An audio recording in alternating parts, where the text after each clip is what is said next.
Hello everyone. तो आज हम बात करने वाले हैं battle between the super heroes के बारे में। आज हमारी बैटल होने वाली है iron man versus black panther के बीच। तो बिना किसी टाइम वेस्ट के वीडियो को शुरू करते हैं। Hearing all the wasted breath, struggle with every step, and I cannot get away.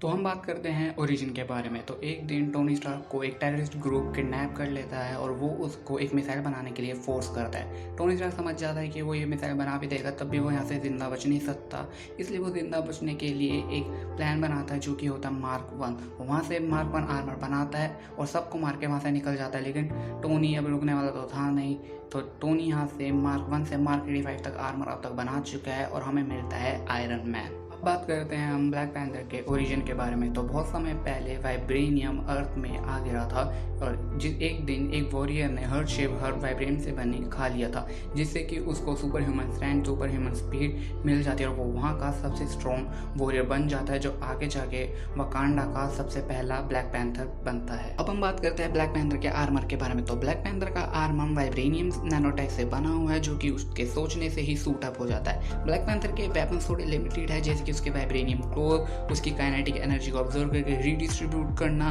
और जैसे कि वो बचपन से ही कॉम्बैट में ट्रेंड है, इसलिए बस वो ज़्यादातर अपनी fighting hand to hand combat पे ही डिपेंड रहता है। ब्लैक पैंथर का आर्मर वाइब्रेनियम से बना तो है, लेकिन टीचाला को अपने आर्मर के अंदर रहकर भी इम्पैक्ट फेस करना पड़ता है। जैसे कि हमने देखा था इन्फिनिटी वॉर में ब्लैक पैंथर थैनोस के एक सिंगल पंच से नॉकआउट हो चुका था, और ब्लैक पैंथर फिल्म में वो भी एक सिंगल ब्लास्ट से नॉकआउट हो चुका था। तो इससे हमें ये पता चलता है कि वो उसका आर्मर ड्यूरेबल तो है, लेकिन उतना प्रोटेक्टिव नहीं है उसको लेके। टीचाला अपने आर्मर के अंदर रहकर भी इम्पैक्ट फेस करता है, उससे हर्ट होता है और नॉकआउट भी हो सकता है अपने आर्मर के अंदर रहकर भी। बात करते हैं हम आयरन मैन के आर्मर के बारे में। तो आयरन मैन का आर्मर भी नैनो टेक्नोलॉजी पे बेस्ड है, जो कि उसके आर्क रिएक्टर में स्टोर रहता है और वो सूट अप डबल टैप करने से सूट अप हो जाता है। और जहाँ तक उसके रही वेपन्स की बात, तो उसके वेपन की लिस्ट अनलिमिटेड है और वो अपने सोचने से ही वेपन क्रिएट कर सकता है। जहाँ थैनोस ने सिंगल पंच में ब्लैक पैंथर को नॉकआउट कर दिया था, वहीं पे थैनोस को मल्टीपल पंचेस लगे थे आयरन मैन के सूट को डिस्ट्रॉय करने के लिए और 2 पावर स्टोन ब्लास्ट, और तब भी आयरन मैन अपने दोनों पैर पे खड़ा रहा था, वो नॉकआउट नहीं हुआ था।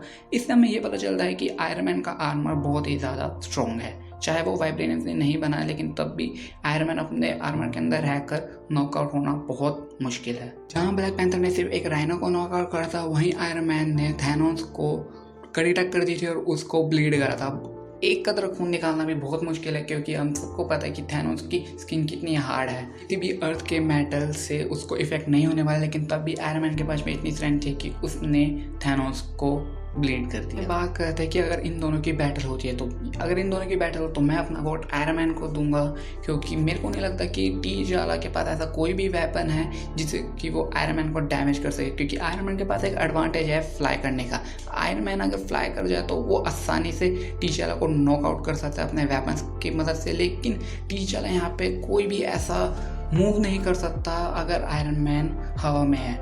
वो अलग बात है कि अगर ये बहुत पास हो तो अपने वाइब्रेनियम क्लो से आयरन मैन के आर्मर को थोड़ा डैमेज कर सकता है, लेकिन वही बात है अगर आयरन मैन का फुल स्ट्रेंथ वाला पंच टीचाला को पड़ गया तो टीचाला नॉकआउट हो जाएगा, चाहे वो वाइब्रेनियम के आर्मर के अंदर है या नहीं। ब्लैक पैंथर की भी बहुत सारी वीकनेस है, क्योंकि वो सोनिक वेव से भी हर्ट हो जाता है, वो वाइब्रेनियम के आर्मर के अंदर रहकर भी नॉकआउट हो जाता है। और जैसे कि हमें पता है आयरन मैन ने टाइम टू टाइम अपने आर्मर की सारी वीकनेस को ठीक करा, तो यहाँ पे आयरन मैन की वीकनेस बताना बहुत ही ज़्यादा मुश्किल हो जाता है। तो इसलिए मैं अपना वोट आयरन मैन को ही दूंगा। अगर आपको लगता है मेरे से कोई पॉइंट मिस हो गया तो प्लीज़ आप मुझे कमेंट सेक्शन में बताइए। अगर आपको वीडियो अच्छी लगी तो प्लीज़ सब्सक्राइब कर देना, इस चैनल को लाइक कर देना, और कुछ ज़्यादा ही पसंद आए तो प्लीज़ शेयर भी कर देना।